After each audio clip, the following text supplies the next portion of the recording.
তো তোমরা দেখতে পাচ্ছ এখানে আমি 2 লিটার দুধ নিয়েছি, 2 লিটারে বেশি আছে, 2.5 লিটার। তো আমি না আজকে ক্ষীরসা বানাবো, তো জানি না কেমন হবে। আমি ক্ষীরসা বলতে একবার বানিয়েছিলাম আগের বছর কালী পুজোর সময়, মানে যে পুজোতে যে ক্ষীর লাগে ওই ক্ষীরটা আমি বানিয়েছিলাম, সেই প্রথম বানিয়েছিলাম মানে ভয়ে ভয়ে। আর আজকে বানাচ্ছি, মানে আমি না কোনোদিন বানাইনি, আর কেউ বলেনি, আর আমি জানতামও না। তো চলো তোমরা আমার সাথে থাকো, দেখতে থাকো কীরকম হচ্ছে ক্ষীরসাটা। আজকে সবটা বানাবো না, কিছুটা দুধ তুলে রেখে দেবো, মানে অতটা ক্ষীরসা নিয়ে কী করবো আর কী বানাবো বুঝতে পারছি না। গরমের সময়, ঠান্ডার সময় হলে মেলা কিছু বানানো হয়, তো এই গরমের সময় কী বা বানাবো বলো। তো তার জন্য কিছুটা দুধ রেখে দেবো, মানে একটু ভালো করে ফুটিয়ে নিয়ে একটু জাল করে কম করে নিই, তো অর্ধেকের কম রেখে দেবো, এমনি খাওয়া হবে। আমার ভাই আছে, আমার বর আছে, তো ওরা একটু খাবে। আর ক্ষীরসা তৈরি করবো, তো আমি আজকে পাটিসাপটা বানাবো। তো তোমরা প্লিজ স্কিপ না করে ভিডিওটা স্কিপ না করে আমার সাথে থাকো। আমি না জানি না কী করে কি বলতে হয় গুছিয়ে, ঠিক আছে? তো তোমরা প্লিজ একটু মানিয়ে গুছিয়ে নিও।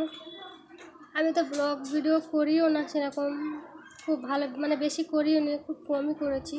আর আমি না আজকে মাদের বাড়ি এসেছি, মাদের বাড়িতে বানাচ্ছি এটা পাটিসাপটা, মাদের বাড়িতে বানাবো। আর মা বলছে মার শরীরটা খারাপ করছে, তাহলে মাছ এনে দিচ্ছি, সবজি এনে দিচ্ছি, এই বাড়িতে রান্না কর। তো আমি এই বাড়িতে আজকে রান্না করবো মায়ের বাড়িতে। তো চলো, এ দেখো মায়ের বাড়ি, মানে বিল্ডিংটা না মানে অনেকটা নোংরা নোংরা টাইপের হয়ে গেছে, মানে অনেক দিনের পুরনো, তো দেখতে খারাপ লাগে। দেখতে পাচ্ছ এখানে মাদের ঘরটাও মানে পরিষ্কার করার মানে গুছানোর লোক নেই। মা সকালে বেরিয়ে যায়, রাতে আসে, বাবা সকালে যায়, রাতে আসে, 2জন লোক থাকে, তো ঘরটা কীরকম দেখতে হচ্ছে গুছানো নেই। আর এই দেখো কুলার, ঠান্ডা হাওয়া হয়, ভালো হবে।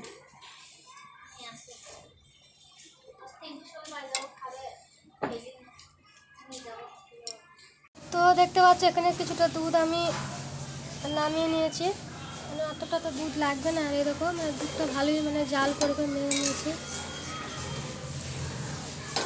চলো আজকে কী করে যে বানাবো আমি নিজেও জানি না। আর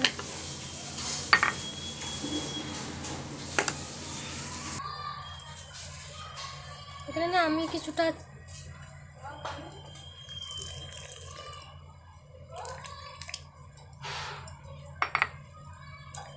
মানে কী দিলাম বলো তো, চালের গুঁড়ো অল্প করে একটু জলে গুলে দিলাম, তাড়াতাড়ি হয়ে যাবে, নাহলে অনেক টাইম লাগবে দুধটা মাখতে।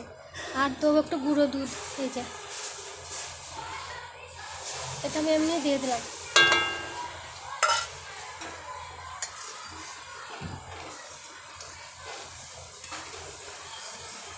এই এতটা দুধ, 2.5 লিটার দুধ, বুঝতে পারছো তো? তার মধ্যে 1 লিটার উঠিয়ে রেখেছি, আর 1.5 লিটার দুধ আমি মাখছি।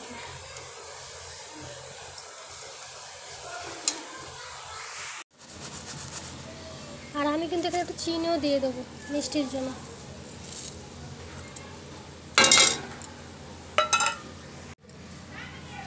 আর একটু ফ্লেভারের জন্য একটু দিয়ে দিলাম এলাচ গুঁড়ো। তো ফ্লেভারের জন্য একটু এলাচ গুঁড়ো দিয়ে দিয়েছি। দেখো কত সুন্দর গাঢ়া হচ্ছে। তো তোমরা দেখতে পাচ্ছ দুধটা হয়ে এসছে, মানে অনেকটা গাঢ়া হয়ে গেছে, দেখতে পাচ্ছ।